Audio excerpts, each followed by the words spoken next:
Good morning, everyone. Thank you for joining us today for this webinar. I'm just going to give it a couple of minutes for people to join in, and then we can start our session today.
All right. I think we're not really seeing too many new people join in at this point. So I'm just going to begin with our presentation. I hope everyone can see my screen and you can hear me clearly. Uh, One thing that we wanted to address in today's webinar was about all-weather investing. Because what we've noticed in the investor community over the last month is that, there's a lot of apprehension as to whether this is the right time to invest, whether you should be putting money into equities, whether, what you should really be doing, right? Because the weather has changed quite a bit in the market in 2025. So the expectations that we started the year with versus the kind of year that we have had so far has really put this big question mark over our investing styles and choices.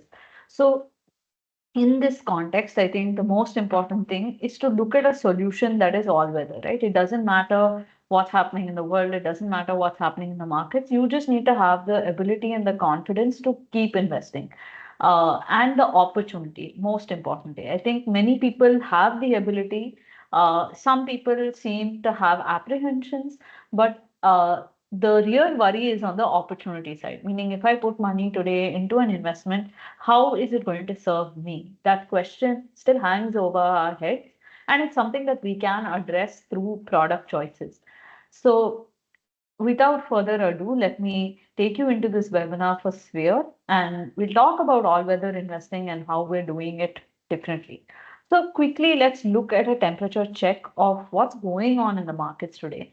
So, there is clearly a visible threat of war, and you're seeing a lot of hype in the media and the news in terms of what's going on and the escalation in conflict.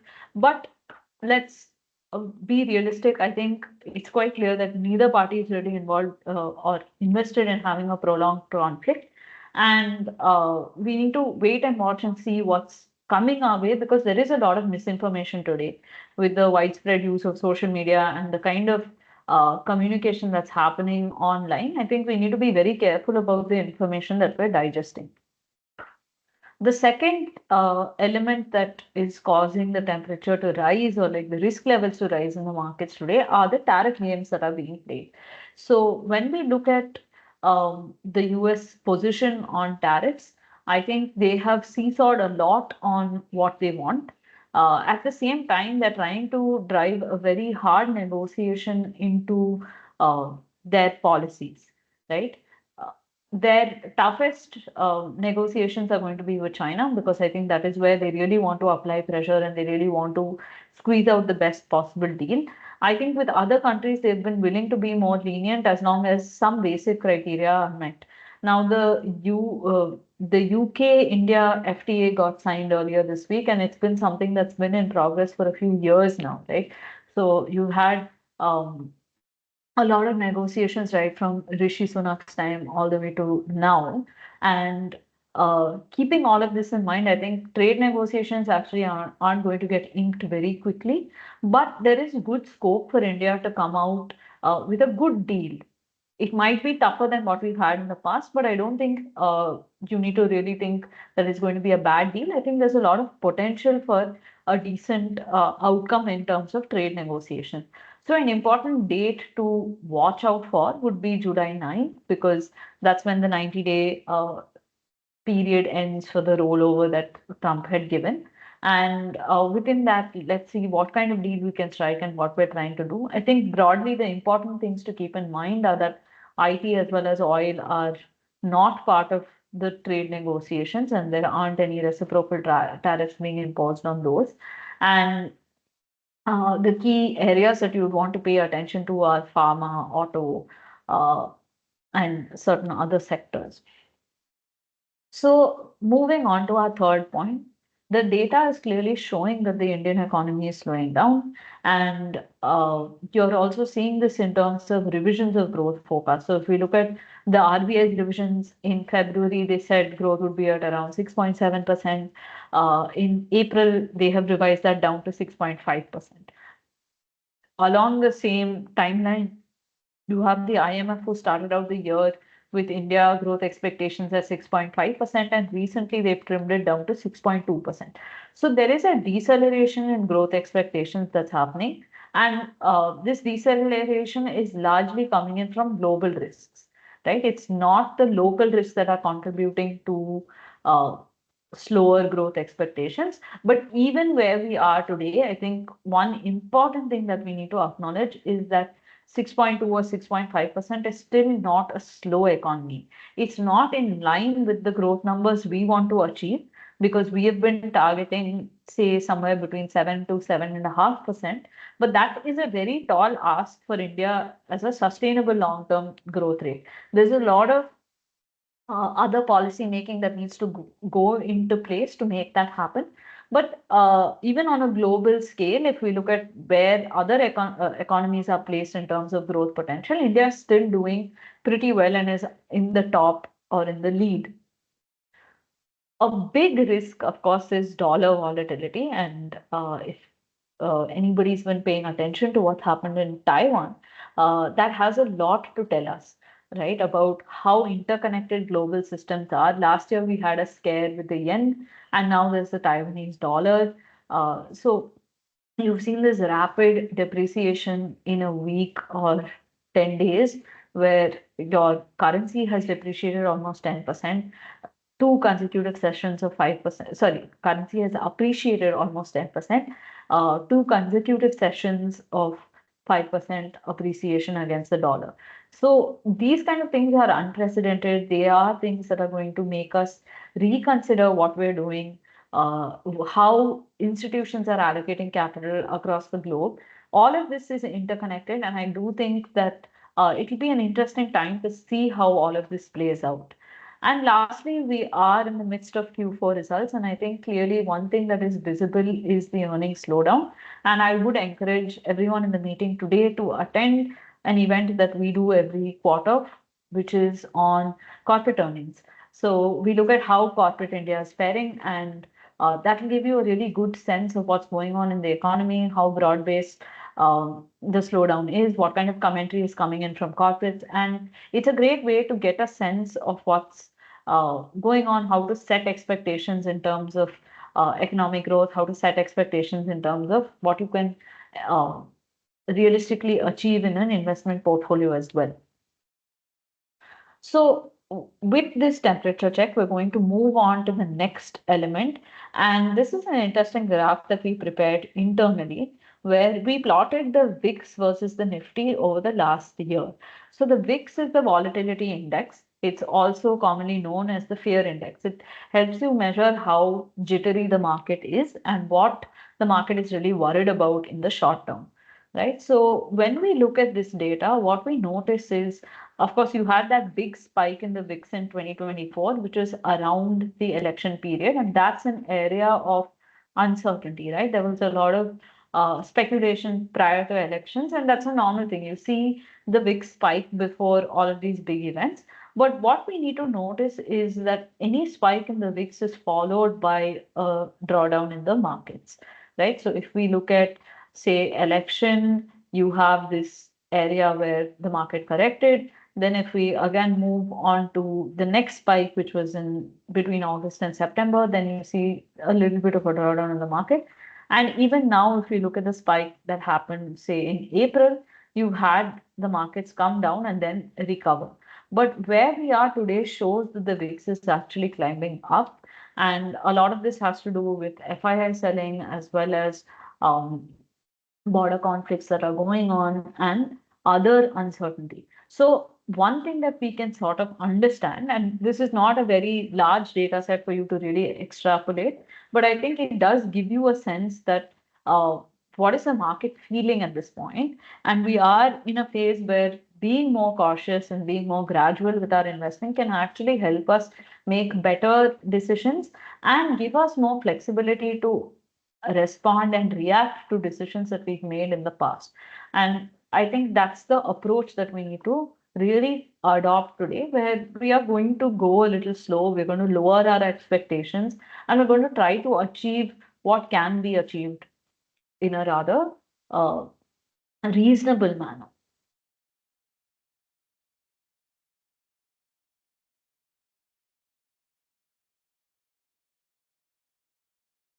All right. So moving on to one big event that happened this week, I think this has been a very power-packed week in terms of the market. But of course, the Fed policy was one important thing that we need to pay attention to, because whether we like it or not, a lot is happening in the US economy, and the US is still front and center of a lot of financial decision making. So we need to pay attention to what the Fed is talking about. And they seem to have a fairly tough, challenging path ahead of them, but they remain confident. So if we look at the policy decision, the Fed chairman chose to keep the interest rate, that is the federal funds rate, unchanged at 4.25 to 4.5%. There has been expectations that the Fed would cut rates a few times this year, but I think the way things are going today, that ability or the flexibility to cut rates is really just coming down. And why is that happening? I think on one side, the chairman has been fairly clear in saying that inflation has been above their 2% target for over 4 years now. So that is one area of concern, that you have a mandate, you've not been able to adhere to that mandate, and you need to move towards it. While they have made significant progress, you've still not achieved that end goal. So unless the mandate changes or the Fed manages to get inflation down to 2%, it's only one of those two paths that are available before them. The second thing is, if this government policies right now in the US are all inflationary in nature. So the four pillars that we can look at are trade. So if the US is going to be imposing reciprocal tariffs, then everything that they're importing is going to become a lot more expensive, and that will be passed on to the end consumer, triggering an inflation spiral. So that's your trade policy. Then you have immigration. If you're anti-immigration, especially as a country like the US, then your labor cost is going to go up. And as of now, the labor market is near maximum employment, and wage growth is not really being inflationary. But there is a point, a tipping point really, where wage growth could become inflationary in nature. Then you have the fiscal policy side. So this is the only thing where I think the policy is more aligned with what the Fed is trying to do. So the Fed has decided this month that they will continue with their balance sheet shrinkage, but the US really wants the cost of borrowing, but as in the government really wants the US cost of borrowing to come down, right? And if you have to bring the cost of borrowing down, one tool that the Fed has is to either reduce interest rates, which again is inflationary in nature, or increase liquidity, again inflationary in nature. So on this side also you have that, and then you have on the regulation side. So I think regulatory policies are more complex and more related to industries as well as the financial sector as a whole. So that's not really a pillar that we can explore. But when we look at these other three pillars, it's very clear that whatever policy the US government is pushing for right now is actually inflationary in nature. And if those policies come through, then the Fed has this inflation challenge that they have to continue to tackle, right? So that reduces the ability for the Fed to really bring interest rates down. At the same time, you've got to look at where the Fed is, right? So have they done enough? And the reason why I think they remain confident is that today's policy stance is not fully restrictive. It is somewhat restrictive, right? It is less restrictive than it was a year ago, but it is still in restrictive territory. And this means that conditions have eased out quite a bit, and there is scope for them to ease more, provided that the mandate goals are not in conflict with each other. So the one thing I think that the Fed communicated, which they're a little concerned about, is the fact that the risks to higher inflation as well as higher unemployment have actually gone up. And that is something that we'll have to wait and watch and see how to respond to. And that's also the Fed's approach, because they think that right now the right thing to do is to just wait for clarity, because there isn't any. The Fed's next meeting is in June, in 6 weeks. And I think that would be an interesting meeting, because it's going to come in right before your tariff policy date of July 9th. And it'll be interesting to see what kind of projections the Fed has in place, because every alternate meeting they publish something known as the summary of economic projections, where they tell you where they're looking at inflation, growth, etc. So Q1 numbers for the US economy have actually been a little bit disappointing. And according to the Fed, tariffs have played a big sort of uh, role in the economic changes and causing the facts to change. So if you look at uh, import versus export data, Q1 for the US had a lot of imports coming in because businesses just wanted to ensure that they got some of that work done prior to the tariff rollout. And so there was a slowdown because of that, because your domestic economy wasn't really producing too much, right? So this kind of uncertainty actually has unintended second order and third order consequences, which I think is what the Fed is trying to tackle. And they seem to be confident of doing it right now, but we'll have to see what their track record shows up like. So what is this ripple effect that I was talking about? You first have dollar devaluation, which is something that if they want to be very competitive on the export side, if they want to negotiate all of these deals, US goods actually have to be cheap, and a strong dollar is not going to support that. But if you weaken the dollar and you devalue it, then we need to understand that the dollar is not just a trade currency, right? It's a financial currency. There are a lot of global assets. So every central bank holds dollars. Every central bank owns treasuries. Trade has been settled with dollar denominated assets for a long time. So if you devalue the dollar, suddenly there is another side to this entire story, which is what you saw last year happen in terms of Japan with your yen carry trade unwinding. Now you're seeing something with Taiwan, and this is just scratching the surface. The ties with the dollar are so deep and so complex that we can't really understand or anticipate everything that could go wrong with any fundamental structural shift. Um, this also will trigger ideas in terms of flow. So if we look at where the money will flow, if the dollar gets devalued, then other currencies could take higher priority, other assets could take higher priority. You've already seen one level of shift into gold as a safe haven, but we don't know what else could show up as a safe haven, right? And that is an interesting thing to think about and see how that's going to play out. So this is also a chart that we've prepared internally at ithought, and I thought it would make a little bit of sense to study it because we wanted to compare three things. So one was how FIIs and DIIs have been investing for the last 3.5 years. And then we also wanted to see where the dollar is, right? So every time the DXY moves up, there's an appreciation in the dollar, and every time it moves down, there's a depreciation in the dollar. Um, so when you're looking at this orange line, that's your DXY. And if you're looking at the green lines, that's your domestic investors, and the blue lines are your foreign investors. So when you see the dollar appreciating, there are a lot of outflows that happen.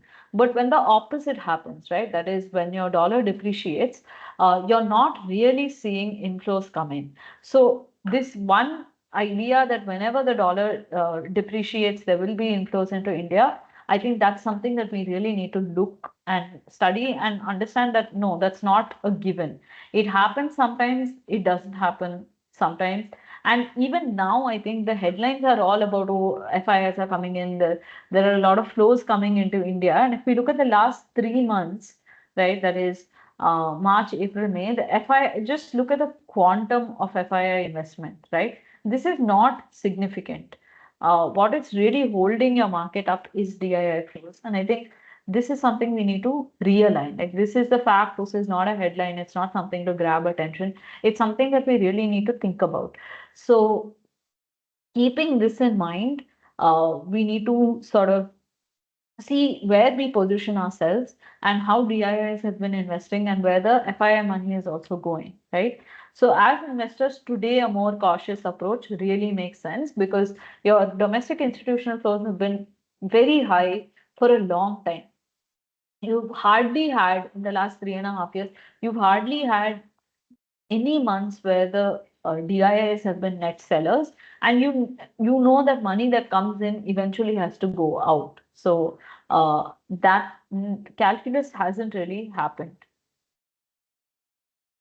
So now I want to bring your attention to the risk triad. This is something that we picked up from DSP's Netra. They have a very interesting set of charts that they publish on a monthly basis. And I think they also do a webinar for investors. So anybody who's interested or wants to get a sense of some charts that are worth studying should look at this. So if we look at the risk triad that they're talking about, you have three factors that have come in together. So you have slowing growth, you have expensive valuations, and you have margin contraction happening at the same time.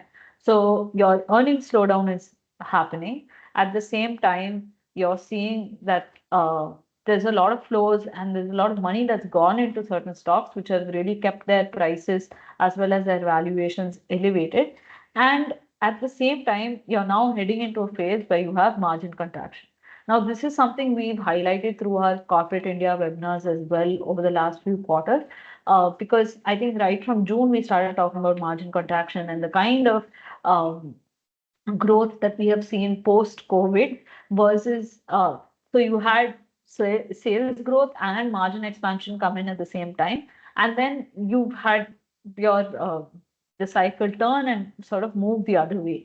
And it's important at this point to be even more conscious of how much you pay for something because you're no longer paying for growth, you're no longer paying for expansion, right? You have to think about what things are really worth.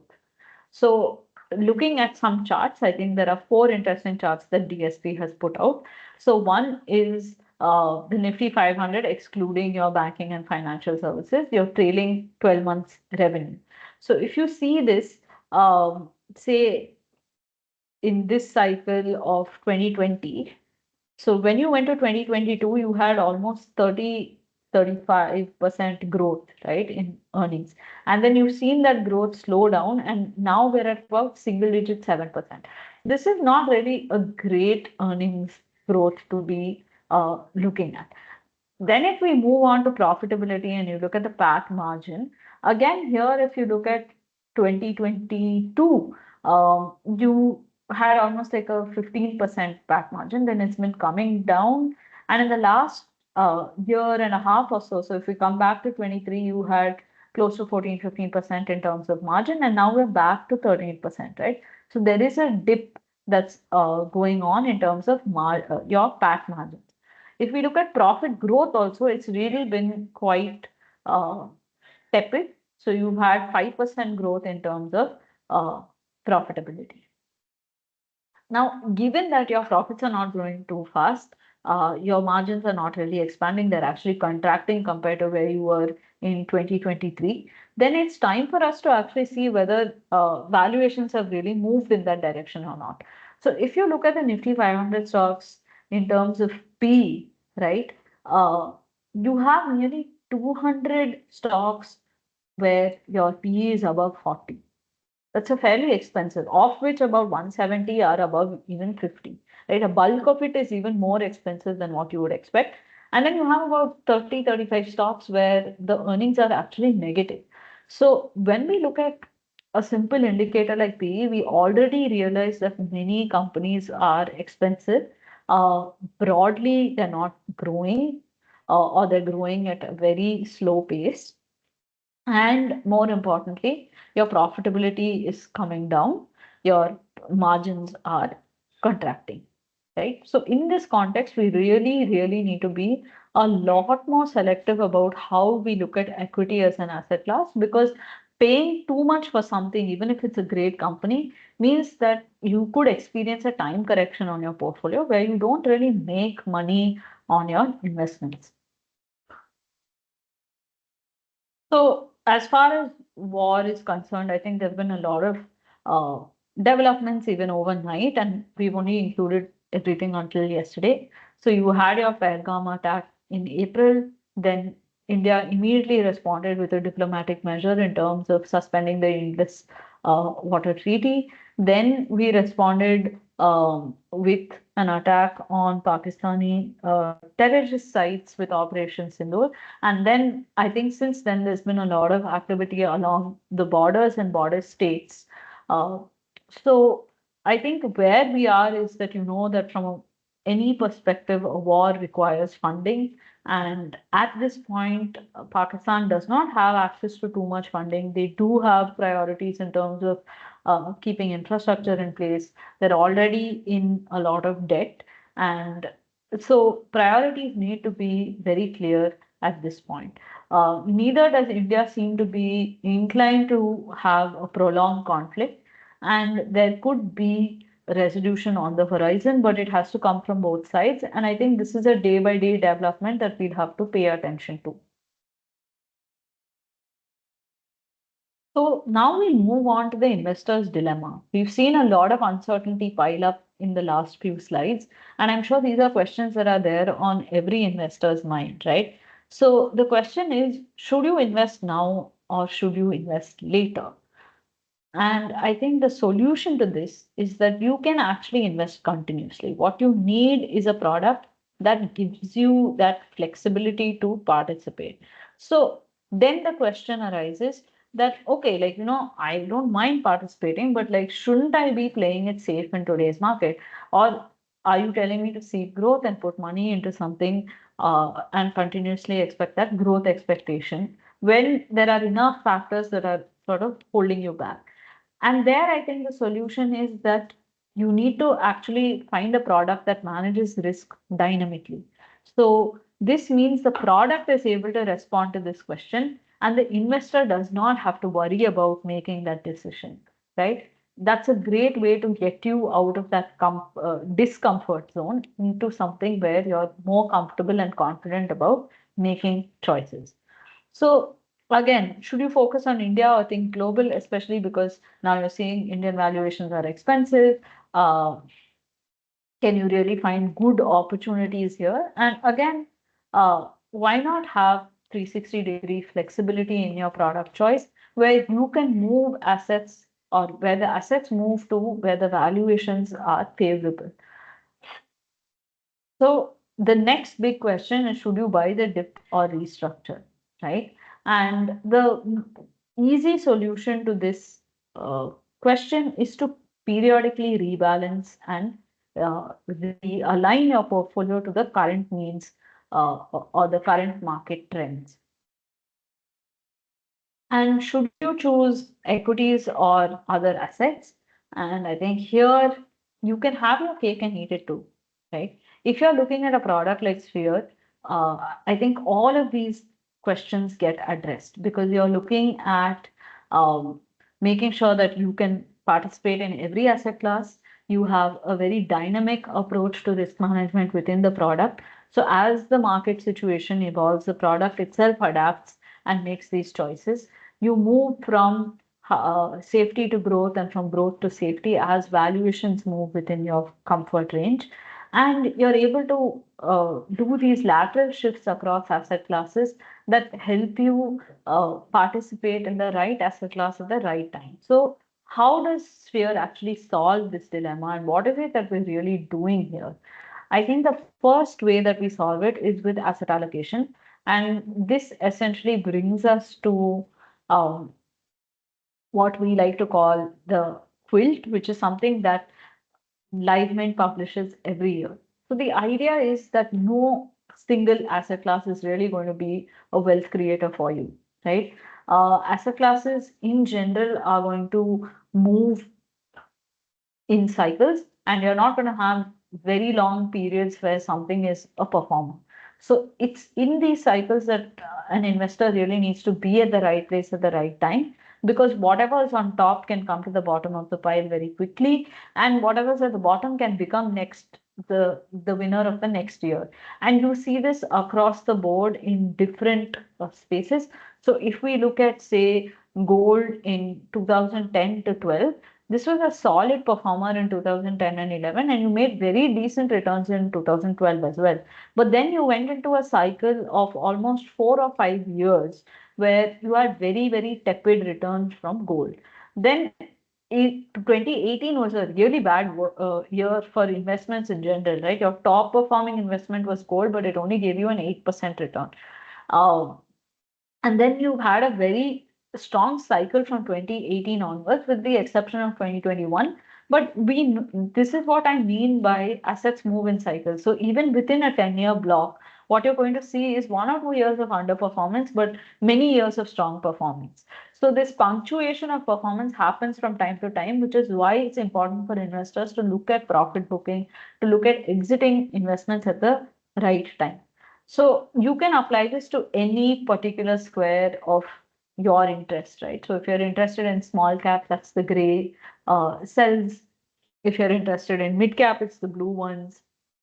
If you want to look at global as an asset class, it's the purple one. So, or if you're looking at fixed income, you have peach or cream, which are your corporate bond and credit risk, or you have dark blue, which is GSEC. So clearly what you're going to see is there are years where you have great performance, there are years where you have very mediocre performance, and assets don't always have to give you the same kind of return profile. There are years where it's really going to do well, and I think this is the basic idea. Why should you choose one when all of them can work for you in some kind of mix and order? So the second way we get this done at Sphere is by being value investors. So this means that our fundamental philosophy is that we are not going to say that, oh, equities are a bad asset class, or fixed income is a bad asset class, or gold is a bad asset class, right? What we believe is that every asset can be a brilliant idea, but it's about what you pay for it, right? At what valuation you buy an asset is uh, really determines whether that asset is going to be a good asset for you or a bad asset. So they're not bad ideas or good ideas. It's just about when in the cycle we participate in something and how much forward returns we can expect out of it.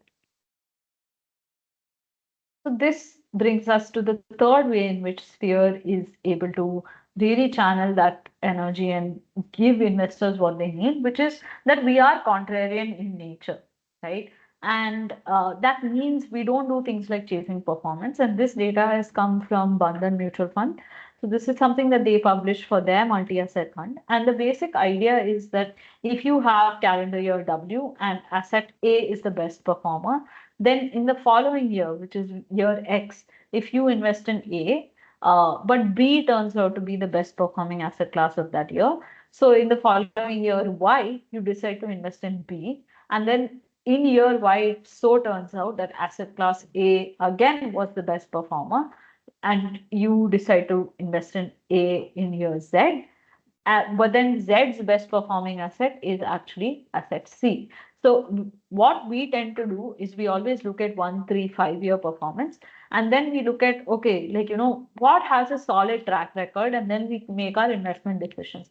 But if we only invest in products with solid track records, then we are actually chasing performance, which means we give up the good part of returns that have already occurred, and we sign up for the part which is going to be more volatile and less linear, right? So when you do this performance chasing, and they've run this on an equal weighted strategy, right?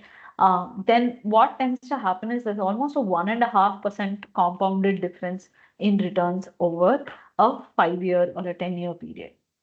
And this is significant when you think about compounding in the long run. A 1% difference actually matters. It's not just a few rupees that you're going to miss, right? So past performance is not going to help us. And I think if we look at how Sphere has sort of participated, and if we think about our timeline, I think we started in late 2021. So our first year or so was a portfolio construction phase. 2023 we became positive on equities and global equities. We've been participating in precious metals throughout, of course, but I think 2024 was the year where we went all out in terms of scaling up those positions. We were positive on global equities in 2024, and we started becoming more and more positive on fixed income. As we move into 2025, I think our priorities so far have been precious metals and fixed income. We do think that there is a case, and there is a time where we would be more aggressive on equity allocations, but we're not there yet. So this out of the box thinking and this lateral shift within asset classes is what gives investors that 360-degree flexibility, as well as the dynamic risk management that is there in the product. These two things are actually the need of the hour for any investor who wants an all-weather approach, who wants to be able to participate in an asset or in a product, right? Many of us are actually just looking for investment solutions where we can put our money regularly, we can save, we don't have to worry about where that money is going or how it's going to get invested, or we don't want to make layered decisions, right? If you want to reduce your decision making, if you want to simplify your wealth creation process, then I think Sphere is the right product for that. So I think we want to look at performance. We've done a fantastic job. We've benchmarked against some products within the industry as well as categories of funds. And I think we come out on top in pretty much all the timelines. And our last month return has been close to 4%. So the next thing you want to look at is, okay, it's all great to talk about performance, but how does this fund do when things are not going well? Like, what does the drawdown look like? And even here, I think our peak to trough drawdown has been around 11%. In the same timeline, the multi-asset index has fallen 8%, whereas the Nifty has fallen 16%. But the outperformance against both indices is quite pronounced. So this is where the investor really stands to gain. We have a higher allocation to equities than the multi-asset index. We are able to give you that extra performance because we're not hugging the benchmark and we're not trying to replicate those things. We don't do these arbitrage kind of strategies. It's a buy and hold portfolio. It is what you own is very high quality ideas and a very well-constructed multi-asset portfolio. So a quick look at our performance numbers. So 4% for the last month against 2% on the index, almost 8% in the last 3 months against 2% on the index. 6-month returns have been a little weak, and we did have a period of underperformance. And I think that is the nature of every product. So that is something investors need to look at. But even in this phase, we've been able to beat the benchmark, right? So about 3.4% for Sphere versus 0.4% for the multi-asset index. Our 1, 2, and 3 year performances, as well as since inception performance, has been upwards of 20 to 30%. I think from an investor's perspective, the anchoring should be for a good multi-asset product like Sphere, the return anchoring should be closer to 12% and not the long-term numbers. I think long-term numbers have come from a relatively upward market cycle as well as very strong risk management and valuation choices from our side. So a quick look at the terms of investment. We are a SEBI registered PMS, which means the minimum investment is going to be 50 lakhs by regulatory requirements. There is no exit load on this product. We also don't have a performance fee. So an investor keeps all of the profits to themselves. We have a flat fund management fee of 1.5% of AUM. And we would recommend, even though there's no exit load on this product, we would recommend that an investor comes in with a horizon of at least 5 to 7 years, because that's when you can experience a market cycle and you can actually see what portfolios can do for you, right? With less time, you just don't really get the same kind of experience or ride through market cycles. And we're also looking at a longer term commitment towards each client from our side. So I think that's where it works. We have a fairly flexible mandate allowing us to move across asset classes. And I think that's where we are today. A quick look at our team. So we have Shyam sir as CIO and founder and fund manager. And then we have 4 people on the investment management side. Then we have a very strong research team, we have a very strong strategy team, and on the investment management side as well.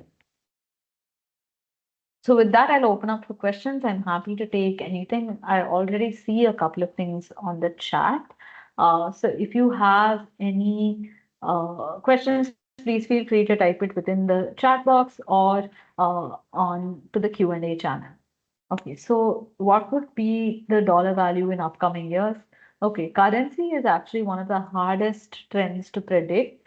You can look at many factors, but then they play into each other in different ways. So it's very difficult to determine what factor is going to weigh more. And like I said, this, especially with the dollar, right, it's so integrated into the global financial system that you really cannot tell. From their policy standpoint, as well as from the macroeconomic standpoint, it is pointing towards a depreciation in the dollar. However, given that there is so much interconnectedness with the global ecosystem, whether the financial, it could cause or trigger a lot of financial instability if the dollar suddenly depreciates. So that is something that probably they might step in and intervene and try to stabilize the dollar. So you never really know what it's going to be.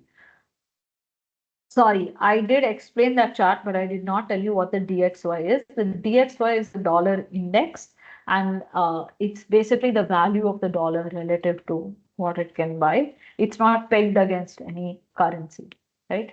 So whereas if you do exchange rates like say INR to USD or USD to INR, that is pegged against the Indian rupee. This is within the dollar itself.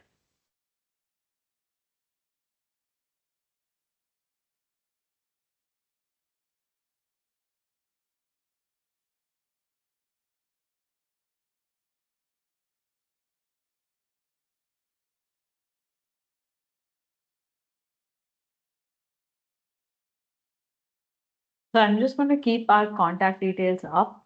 And I would also like to thank everyone who's come in. There's been a lot of people in this room, and it is a Saturday morning. Is there any idea SIP in Sphere that is 10 lakhs ticket size? As of now, we don't have an AMC license, and we're not really seeing too many SIFs in the industry as well. But if you are interested in something like Sphere, but you don't have the ticket size, then I would really encourage you to look at our Milestones to Wealth program, where we are working with smaller investors and taking them to their first crore in savings. So I actually, if we look into the history of Sphere, right, we were an RIA firm before this, and the product philosophy came from our RIA expertise, and we would advise investors on mutual funds at that point. And we had a multi-asset approach to investing in the mutual fund side itself, and that's how we started Sphere. Um, so that is something that still happens for milestones to wealth investors. So so that's something that you can consider. Um, you can drop us a message at 9500027285, and I'm just putting that number in the chat. So if you have a smaller portfolio, you want to start with a multi-asset approach, then I think getting into the mutual fund channel will actually help you. It's a very nice construction. There's a lot of hand holding, and the idea is to take you to 1 crore, right? When you're at 1 crore, you can decide whether the mutual fund route is working for you, or if you want to switch into the PMS. Like, that's completely the investor's choice. Already invested, how to switch to Sphere. Where have you invested, sir?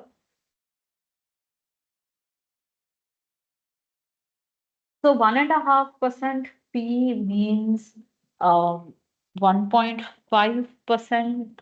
So I think if it's a 50 lakh portfolio, it will come to roughly 75,000.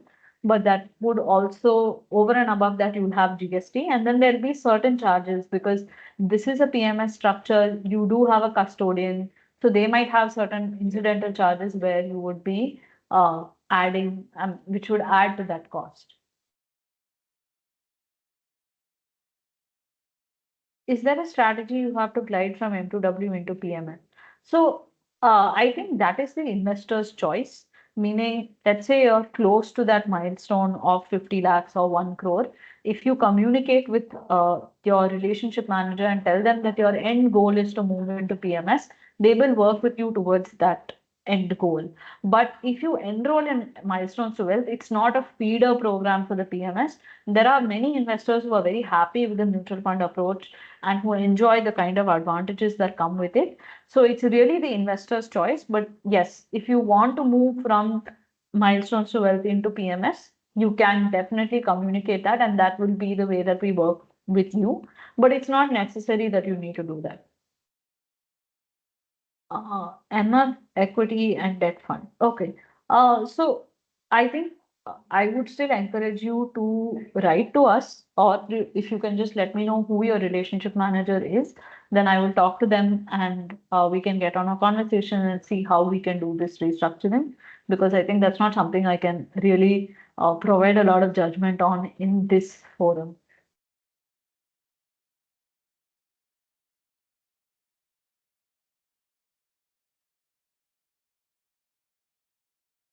Okay, so in the Q&A side, I see what is the ticket size for Sphere. I've answered this, it's 50 lakhs. Would there be any tax benefits for NRIs and PMS like mutual fund?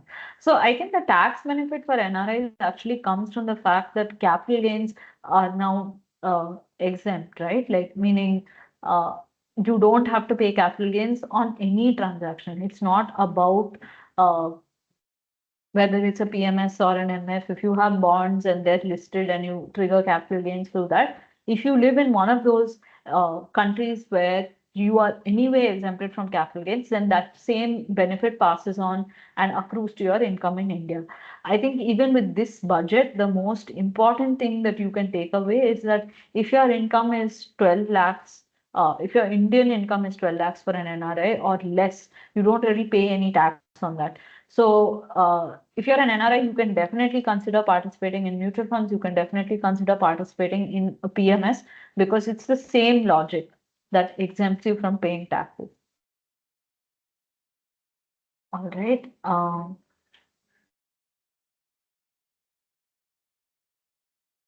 Okay, can we invest 25 lakhs each in Sphere and another product? Unfortunately, this is not possible because each PMS has a ticket size of 50 lakhs. So you would have to choose between one of the two. And you can always choose what you think. If you need help with that choice, or if you want to analyze what would work best for you, then our investment management team or strategy team can help you make that choice along with, you know, your, like, once we understand what you're looking for, what your expectations are, what kind of goals you set, and then we can help you come to the product selection. So in our process, that is how it works. We first try to understand what you're looking for and what you want, and the product selection is the last stage that we sort of engage in. If I have an existing MF portfolio but want to move into your MF advisory, is that possible? Meaning moving from direct to your advice funds and sell off funds which you don't advise and then subsequently invest through your team only. Yes, we can do this. I think the only problem is that any fund that you're not selling because it's direct, there's no way that the industry allows you to port units from a direct scheme to a regular scheme. So there will be a period of time where you are looking at two separate portfolios, and but we can review that in tandem and bring it in line over a period of time. That is something we can definitely do. We don't do advisory services for mutual funds anymore. We do the PMS and then we have distribution. But I think from a cost perspective, if you look at adding an advisory fee over and above the difference between the regular and direct, you will realize that the regular scheme will work out to be more investor friendly. That is one of the reasons why we stopped the advisory service itself. I understand, sir, that it's two PMSs within the same fund house.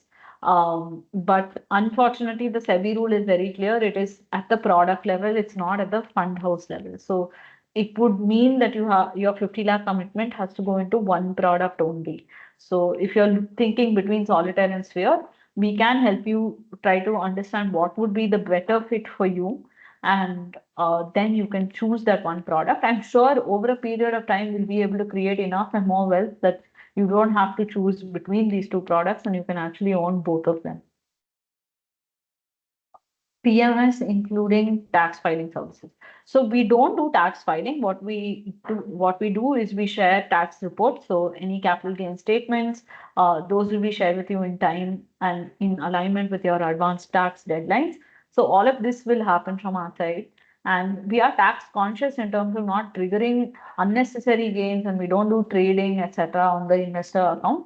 But I do think that filing as such is not something that we have. That would have to be done by an independent professional. I definitely think from a safety perspective, a debt fund is better than a bond because liquidity risk is taken care of from the mutual fund side. And you also get diversity within a fund, right? Fund you typically owns many bonds as opposed to one bond. So a direct bond is, in my opinion, more risky. But again, it depends on the kind of bond that you're owning, etc. Like if you're looking at bonds through the RBI website and you're looking at RBI Direct, then I think there it's only government bonds. So the security and safety of the borrower is definitely guaranteed for an investor. Uh, Mr. Badri, I'm just going to drop our number and it's also on the screen. So if you can just drop us a message at 9500027285 and tell us that you want a portfolio review or you want to take this conversation forward, then we'll be able to help you.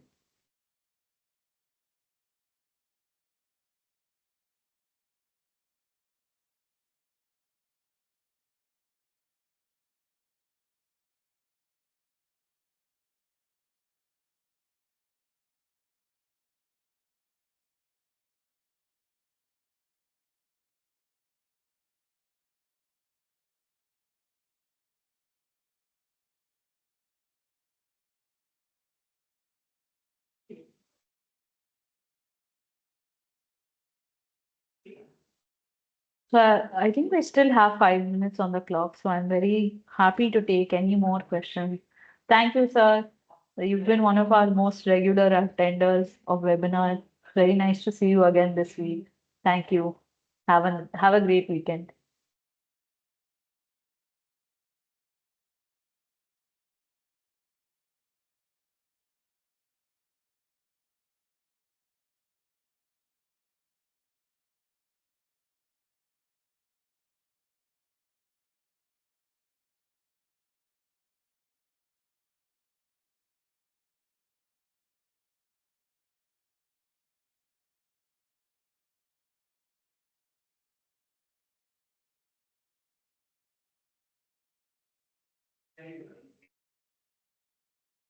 Yes, very good question. With this high PE in India, is it possible to get decent returns in MF and PMS?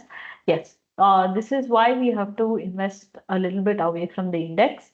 We also need to be different in our thought process. So if we are conscious of, what price we're paying for certain businesses or where we are in the cycle, because even within equity, right, each sector goes through its own cycle, each team goes through its own cycle.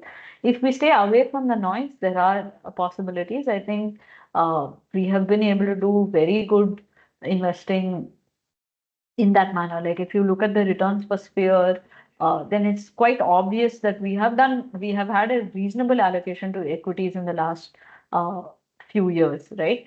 I think even today our equity allocation is a little bit more than 65%. So you can make good returns. And I think that is possible by being a little bit more selective about where we invest and how we invest and what kind of risk we want to take.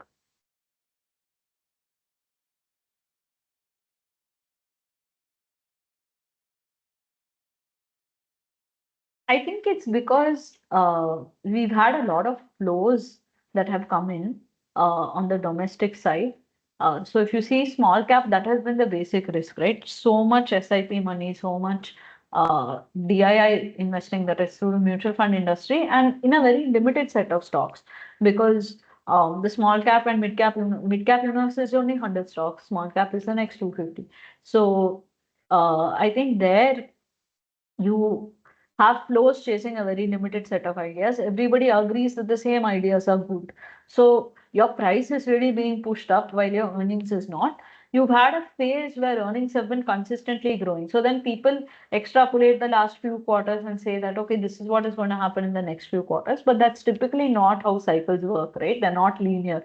There will be a turning point, and in that turning point, you have to readjust and realign what the expectations are. Um, so that I think that can be one explanation why valuations are expensive, but it's not broad-based and it's not across the market. And I think this year has been a time where individual stocks are correcting way more than the index. So you will have some value in looking at individual companies rather that is taking a more bottom-up approach rather than a top-down approach where you're looking at an index or a sector. What are the risks in investing in PMS? I think one, of course, is that with any product, you cannot expect a linear return. You have to be there during the ups and downs. Uh, Investors should be conscious of how much they're paying and how the risk management practices are followed in a PMS.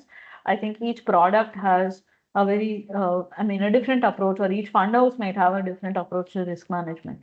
So, in my opinion, I think if you can understand how the PMS is managing risk, right, then the returns will automatically follow. Somebody who's focused on keeping risk low and not doing too many things that are against the investor's interest, or that are trying to take very high risk, high return kind of reward, that style of investing, I think you can do very well without that.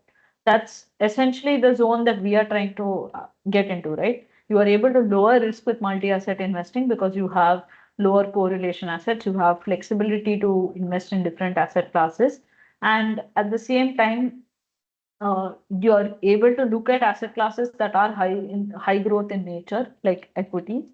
So you get best of both worlds in this kind of product.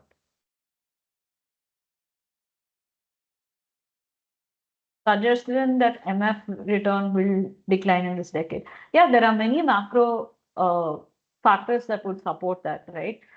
Meaning, if your inflation comes down automatically, I think over a period of time that flows into your return expectation. So if you see in the US, 7 to 8% in the last decade was considered to be a very good return from like an equity index.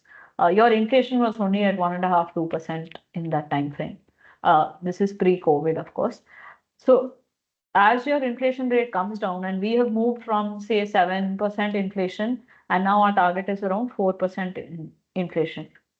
Uh, so as we move towards that target and we achieve it, your interest rates, that is, your yields will come down, your asset prices will also start growing, I mean, at a moderate pace. So there is a chance that you may not make the same kind of return that you made, say, 10, 15 years ago.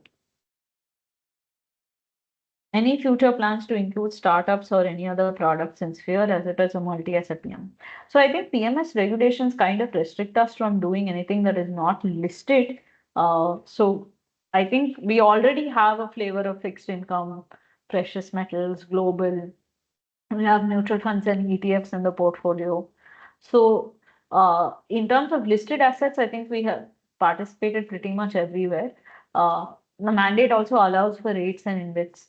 So, pretty much all asset classes that are financialized, we can invest. But in general, we don't do startups, IPOs as a fund house because we like to have a very strong promoter track record. We like to see that execution timeline, and we also want companies that are not going to be debt free, that are going to be available at a fair valuation. And I think the level of visibility and runway that you have in the startup ecosystem is simply just not as good as say a well-established company. And if you look at the kind of businesses that we like to own, they're all very well established. They've been market leaders for a long time.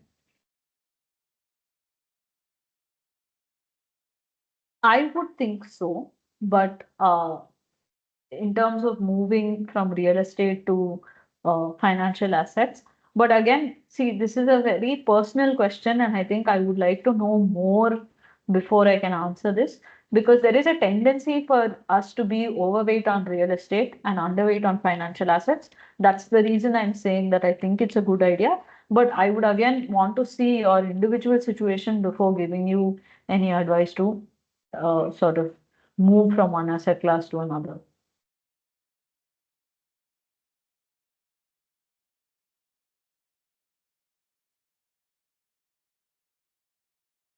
All of our webinars are actually available on YouTube, ma'am. So you can view it anytime that you want. And uh, if you're part of our WhatsApp broadcast channel, I think you'll get the links as well. I hope that works for you.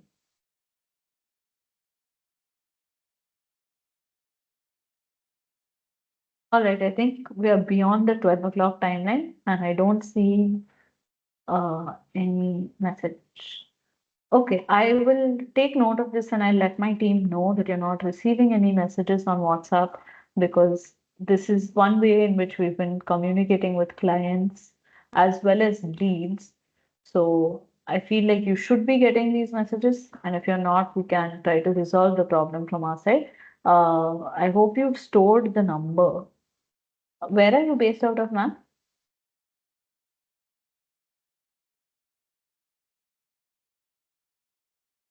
Okay.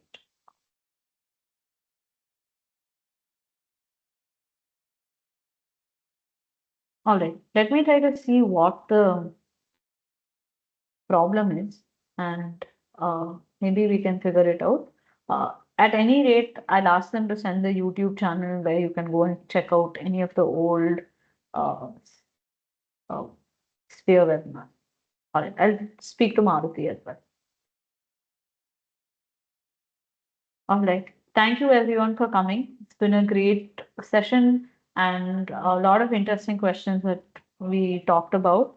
And we look forward to seeing you in our next webinar. I hope you have a great weekend ahead of you. Thank you.